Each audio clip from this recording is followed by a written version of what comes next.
Good morning. Today we'll discuss about the data link layer. The data link layer is the second layer of OSI reference model. Coming to the data link layer, today we are going to discuss about the following topics. The first one, in the data link layer, the data link layer design issues. Coming to the data link layer design issues, first one is services provided to the network layer. As the network layer is above layer for data link layer, all the time the data link layer will provide services to the network layer. Second one is major important issue is design issue is framing. This framing. Third one is error control. Error control is consisting of two things. One is error detection followed by error correction. Next one is flow control.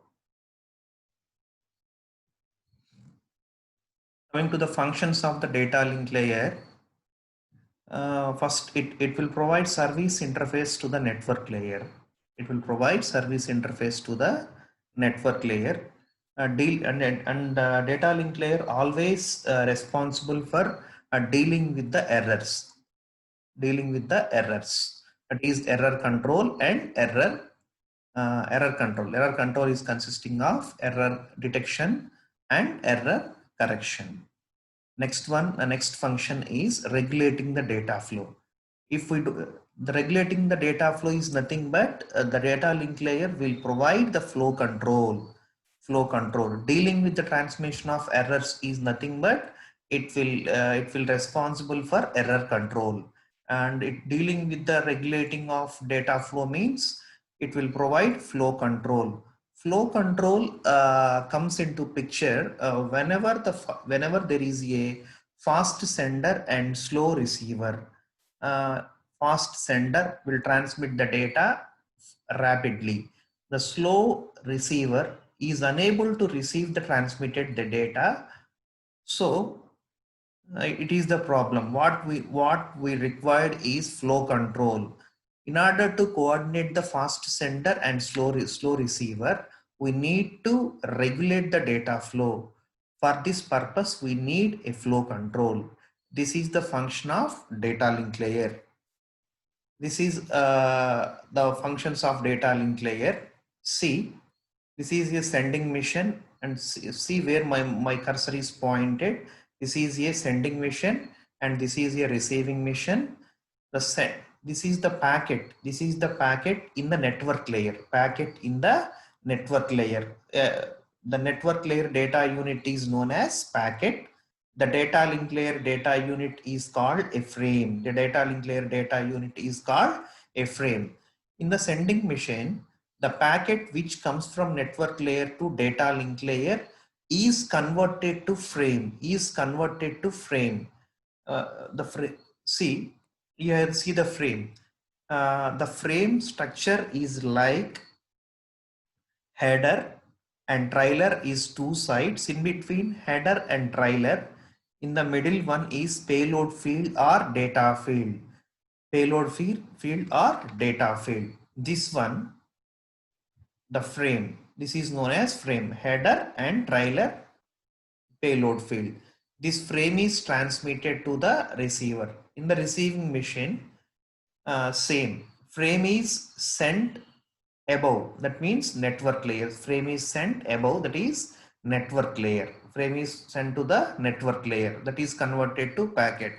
Here in this diagram, what we have observed is the data link layer will convert the data which comes from network layer is converted to a packet.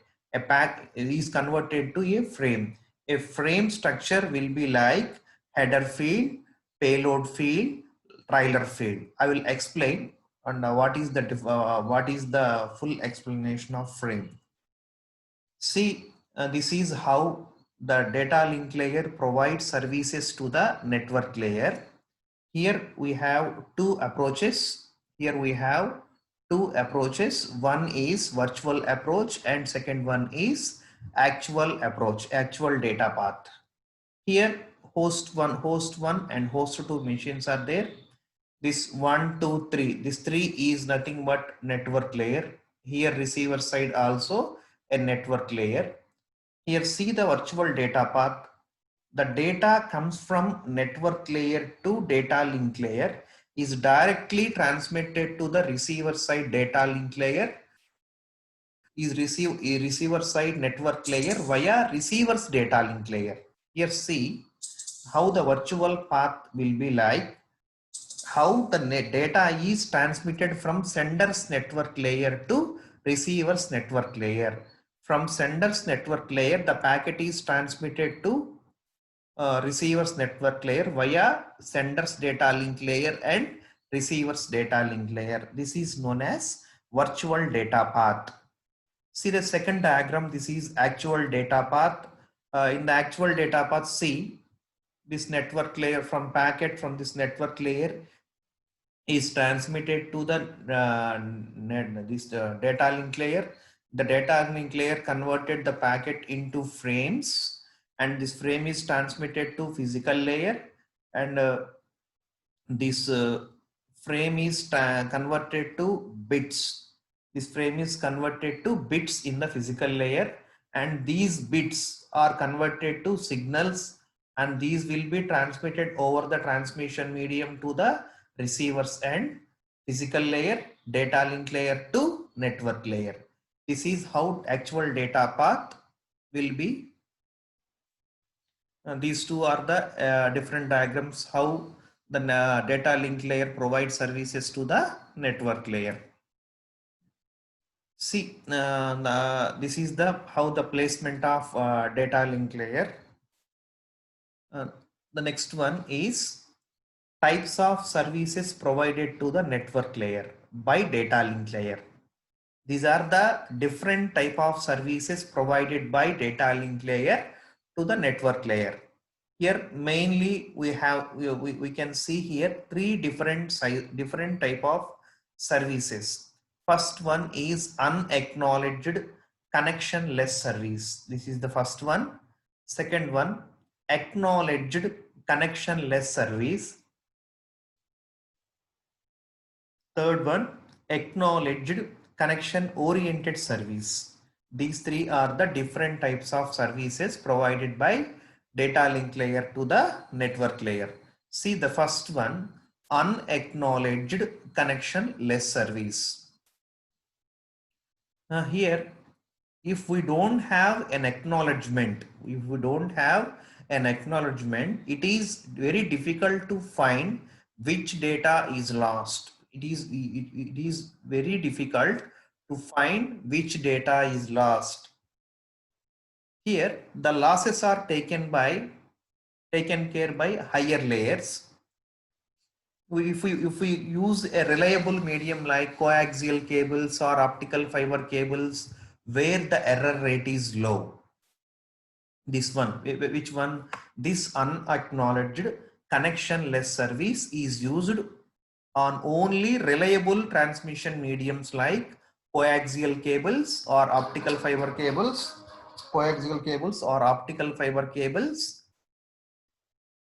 where the error rate be at low level. Next one, it is appropriate for voice where the delay is worse than bad data. Next one, acknowledged connectionless service. Here in this, we will get an acknowledgement, but the type of connection is connectionless. It is useful on unreliable mediums. Unreliable mediums means wireless networks. It is very useful in unreliable mediums like wireless networks. What the problem here is, due to the acknowledgement, it will add some delay. Why? Because if a sender sends a data to the receiver, the sender must wait for an acknowledgement from the receiver. This is called a delay. Adding acknowledgement in the data link layer rather than in the network layer is just an optimization and not a requirement. It is just an optimization. It is not a requirement.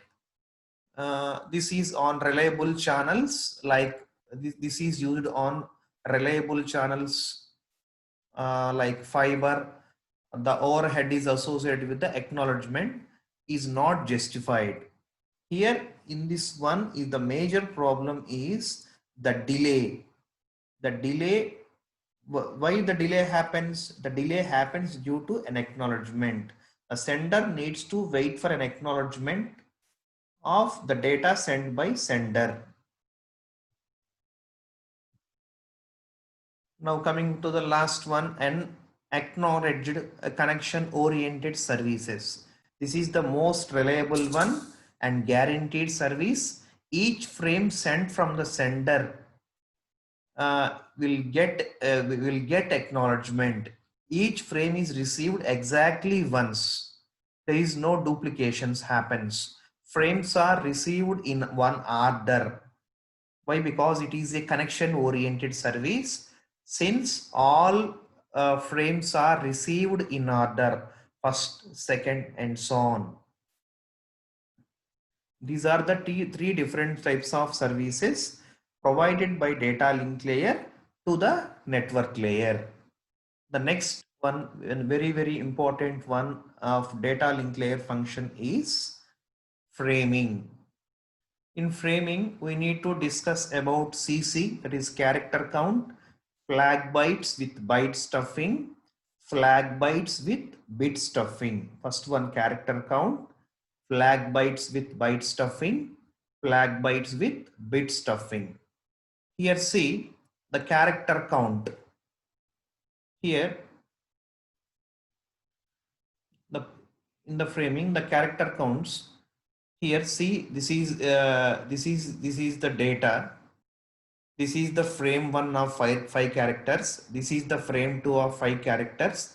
And this is the frame 3 of 8 characters. Frame 4 of 8 characters. Okay. In each frame, the first bit in each frame, here see where my mouse is pointed. In the first frame, frame 1 is having 5 characters. These 5 characters, 5 is mentioned in the first bit of the frame. 5, 1, 2, 3, 4. This is the first frame. In the first in these 5 characters, the 5 is mentioned in the first place. Coming to the second one, frame 2 is also having 5 characters. This is mentioned here.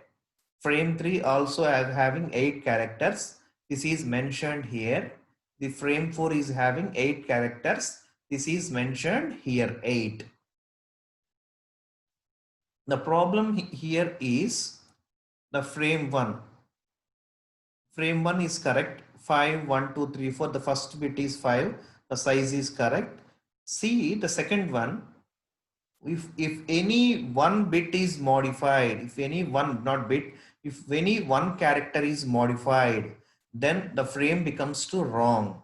It leads to a wrong character count. Here see this one, 1, 2, this, see the second frame, wrong one. The actual size of the frame is 8.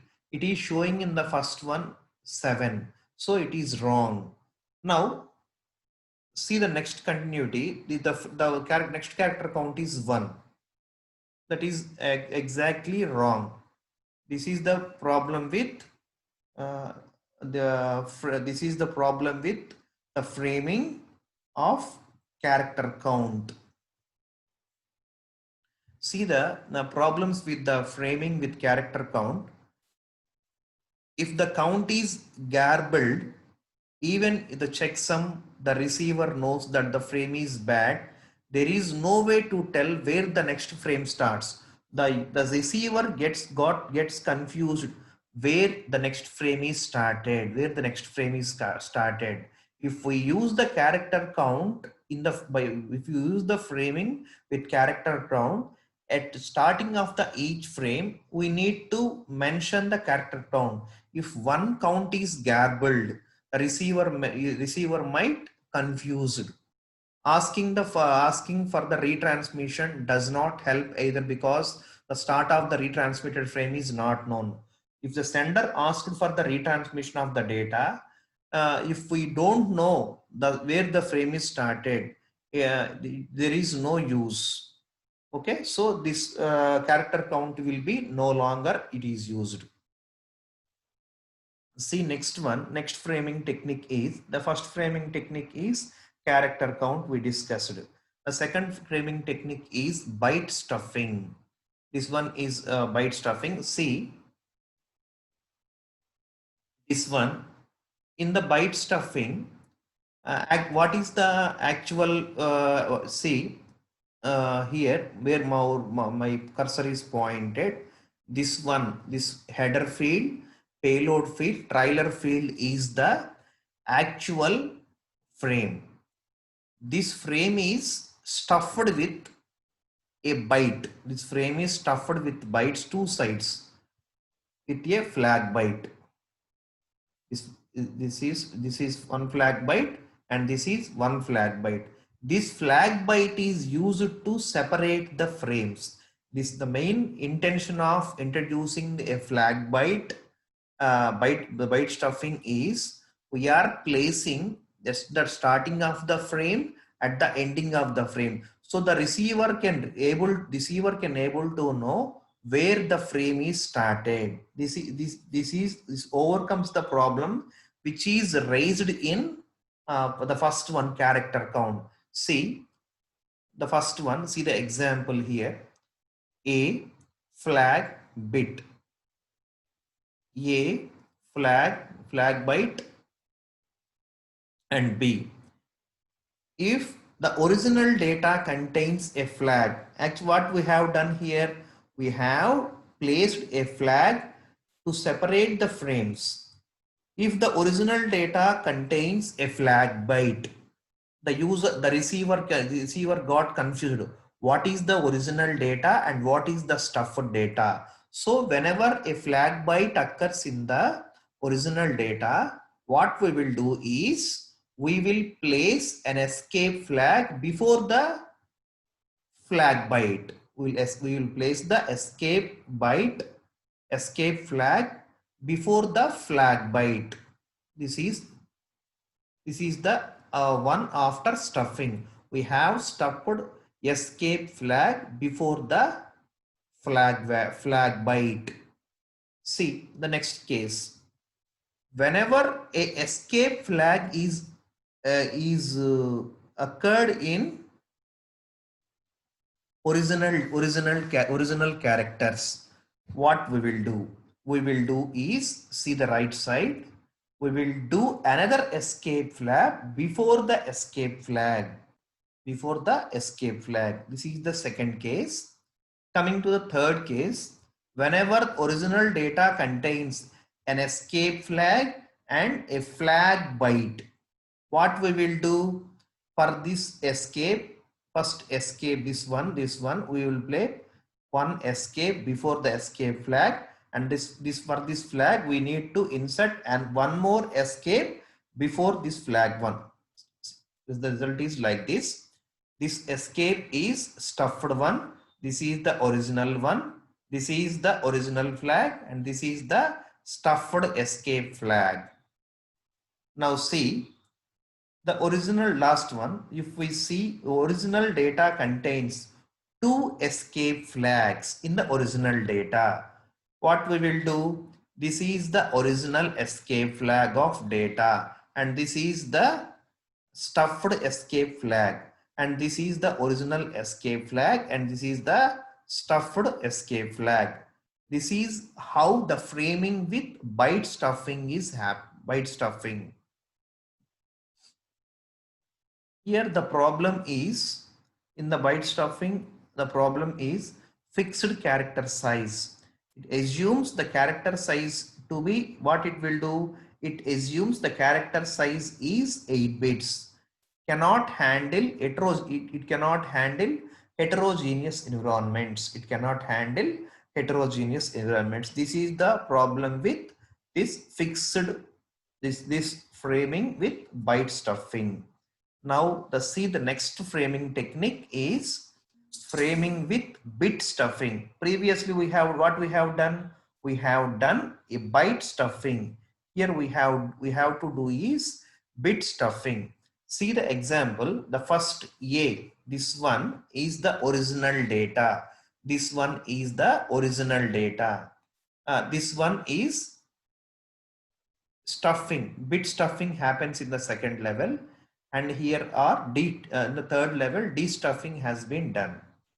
See, this one is the original data. For original data, what we have to do is, whenever continuous, see one second, whenever in the original data, wherever continuous 6 1 bits, continuously we find 6 1 bits, we placed 0 bit, we need to stuff a 0 bit after 5 ones, here see 1 2 3 4 5 6, these 6 are continuous 1 bits. What we have to do is we need to place 0 bit after 5 continuous ones. Here this 0 is stuffed 1. Again similarly this 0 is stuffed 1. This 0 is stuffed 1. Why? Here we need to check why we need to place 0 after 5 ones. This is my question. The solution is, the answer is, the original size, original frame size, original frame is 0610. That is the reason why wherever we find continuous 6 ones, we need to stuff the 0 bit after 5 ones. This is known as bit stuffing. See the third case, see, the stuffed bits becomes to destuffed by receiver. See, this been B stuffing. The first A is original data, B is the data as they appear on the line. In this one we stuffed 3 0 bits, and C, the data is stored at the receiver's memory after destuffing. This one, the next one here is error control. In the error control, the positive and negative, you have the positive feedback and negative feedbacks. What happens when a frame is completely vanishes? The receiver neither sends a positive acknowledgement nor negative acknowledgement. Then the timers comes to help. It may result in a frame being sent more than once and received more than once. The solution is assign the sequence numbers to the frames. Then only we can able to restricted to receive the duplicates. That means more than once. Next, error correction and error detection in the error control. In most of the case, in some cases, it is sufficient to detect an error, and in some cases, it is required to correct the errors. For example, and that means what we do, in some cases only we need to detect the errors. In some cases, we need to detect the errors. You see, on a reliable transmission medium, error detection is sufficient where the error rate is very low. Where in the reliable transmission medium like coaxial cable, optical fiber cable, in those transmission mediums, error detection is sufficient where the error rate is low, and asking for retransmission after error detection would work efficiently. In the second one, in contrast, on unreliable transmission mediums, retransmission after error detection may result in another error. It leads to another error and still another, and so on and so on. Hence, error correction is required. See, in reliable transmission mediums like fiber optical cables, coaxial cables, in these cases, error detection is sufficient in some cases.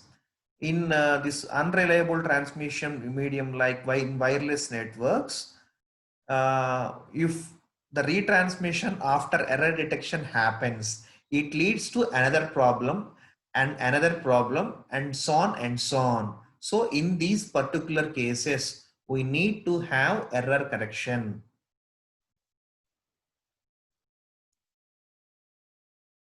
This one is Hamming codes for error correction. For Hamming codes for ED means error detection and EC means error correction. Here see, M data bits together with R error check bits forms it. Here see, listen carefully. Here M data bits together with R error check bits to form an M plus R bit word. This form an N, the N equal to M plus R bit code word. Next one, the number of bits two code words differ is called Hamming distance. Here see, this is the important one you need to listen about. The number of bits in code words differ is called the Hamming distance. That the Hamming it is nothing but it is the distance between two code words. It is the distance between two code words. Here, if two code words are at Hamming distance D, then it requires single bit errors to convert the one into another.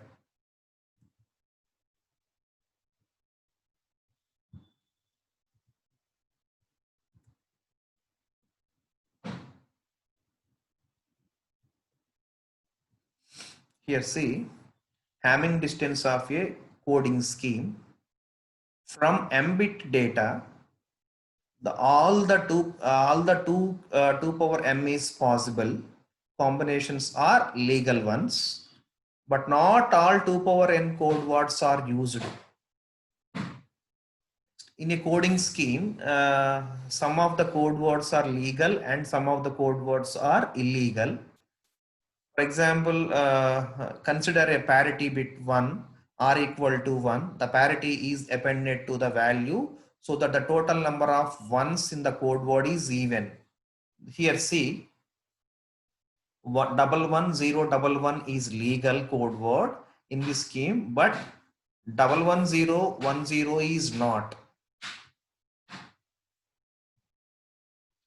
A Hamming distance of a list of legal code words. Minimum Hamming distance between any pair of legal code words in the list.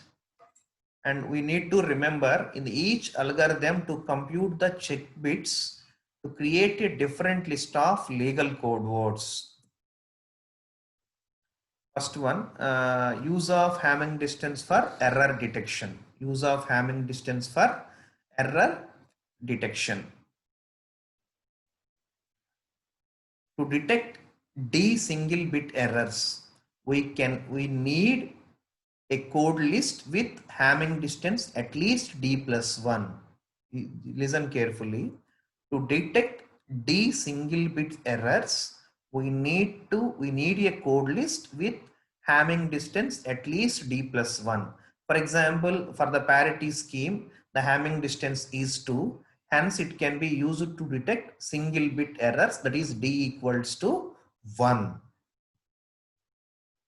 In the received code word is legal. If the received code word is legal, we accept it. There is no worries. And if it is illegal, we need to detect an error. If it is the received code word is not illegal, it is illegal, we need to detect an error. These are the questions, just scenarios. First,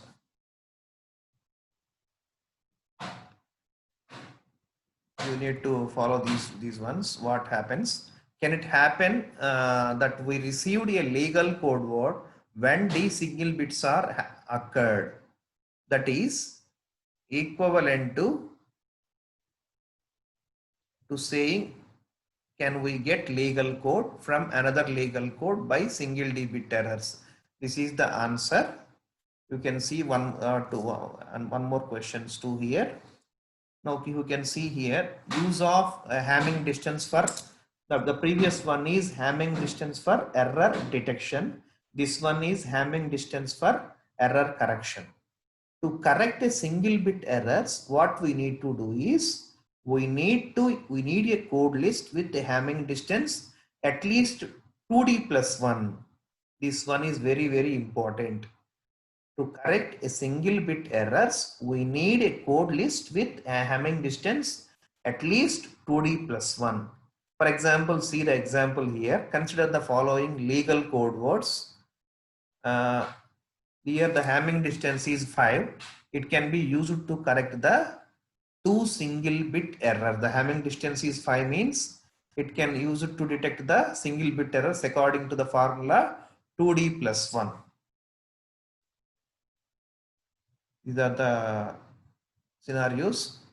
This is how we will obtain a C1 from C2 code, C1 from C2. This is the Hamming code to correct the 1-bit errors. The bits from the code word is numbered from left here. The bits from the code word is left from the starts from the left to right, starting from 1.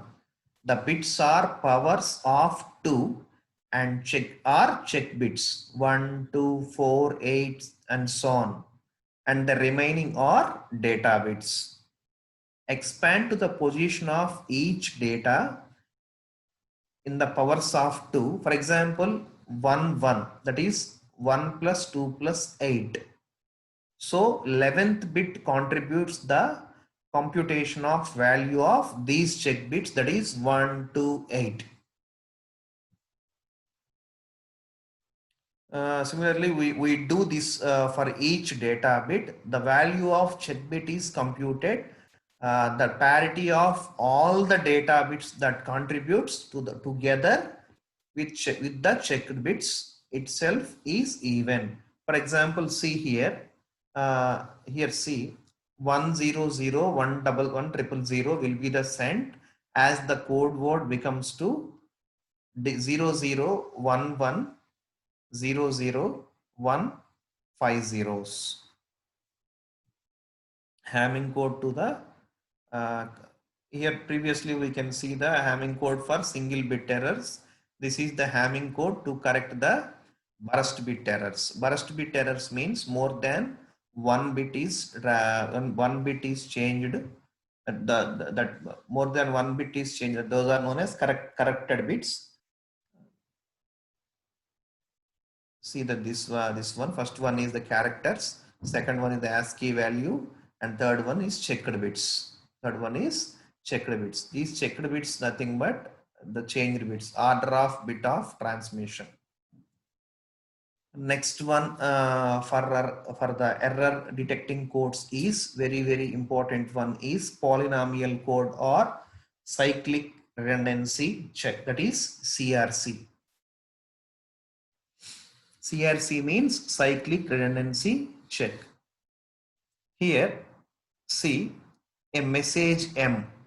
First one is the message M. A string of, what is M? A string of bits corresponds to a polynomial, denotes M of X. Small r check bits. Polynomial, capital R of X. Transmitted bits.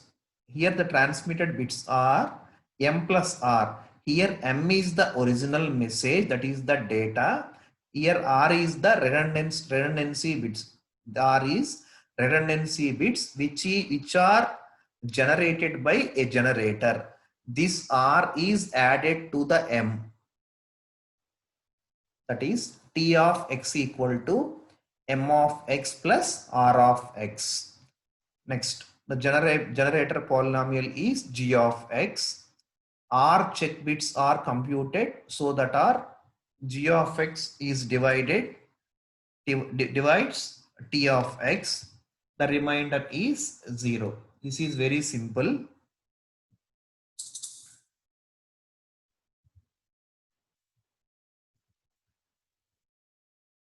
This is the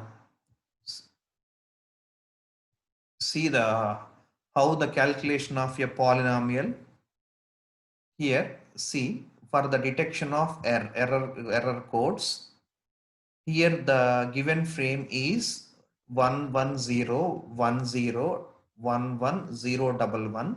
The generator is 10011. Here what we will do is we need to append the bits to the frame. How many bits we need to add is we need to add here 4 bits. We need to add here 4 bits. These bits are known as, these 4 zeros are known as redundancy bits. 4 zeros are known as redundancy bits. Here the procedure will be the sending mission. See the from left side we have a sending mission, right side we have a receiving mission. Sending mission and receiving mission. Original data containing m bits, that is m bits of data, is added with redundancy bits r. This will be becomes to this, what the data word becomes to a code word. This code word is transmitted over the unreliable transmission channel to the receiver. The receiver will get an n bit code word which is sent by a sender. This n bit code word is again it will be divided by a same the same generator.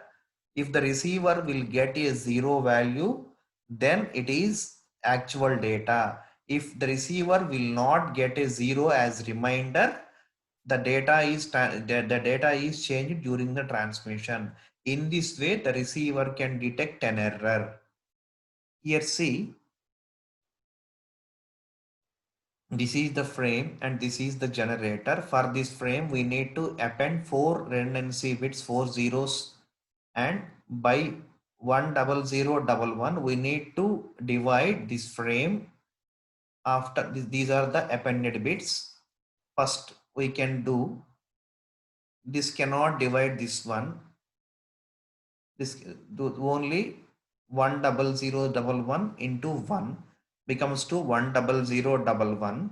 Here we need to do is the XOR. What we need to do is the XOR operation. You need to XOR operation by XORing the values 0, 1. 2 are the different bits, so the result is 1. 1, 1, same bits, the result is 0. 0, 0, same bits, the result is 0. 1, 0, different bits, the one is 1. Next, we need to drop down the next one value here. Here 1, 1 becomes, we need to leave this one. Here 1, 1, 1, we need to drop down 1 here. Next again 1. And so we will do the calculation like similarly.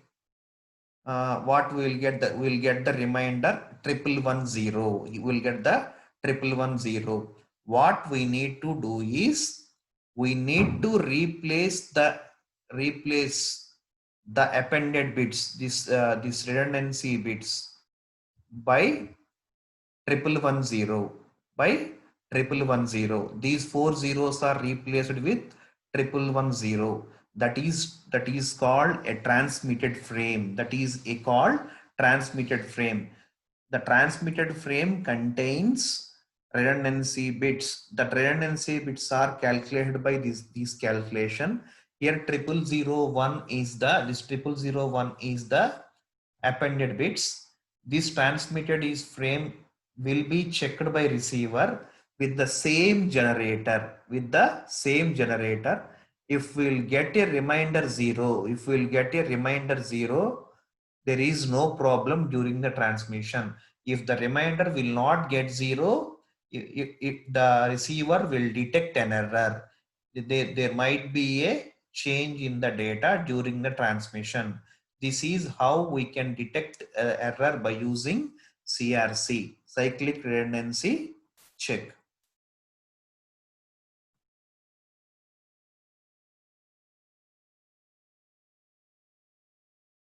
See, at the what happens at the receiver's end, the receiver again divides the polynomial corresponding to the received bits by g of x. G of x is nothing but a generator. In the example, 10011 is the generator. By dividing with the generator, the remainder must be 0. Now let e of x denotes a polynomial corresponding to the error bits. Then the receiver receives t of x equal to t of x plus e of x. The g of x divides t dash of x if divides e of x. Detecting the single bit errors, e of x equal to x cap I, x power I. Choose g of x equal to any polynomial with at least 2 terms. Coming to the detecting two single bit errors, this is the formula. Choose this one. Detecting the odd number of single bit errors, this one is the formula, and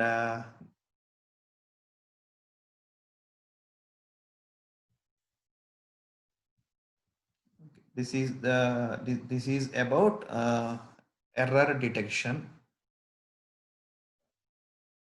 Thank you.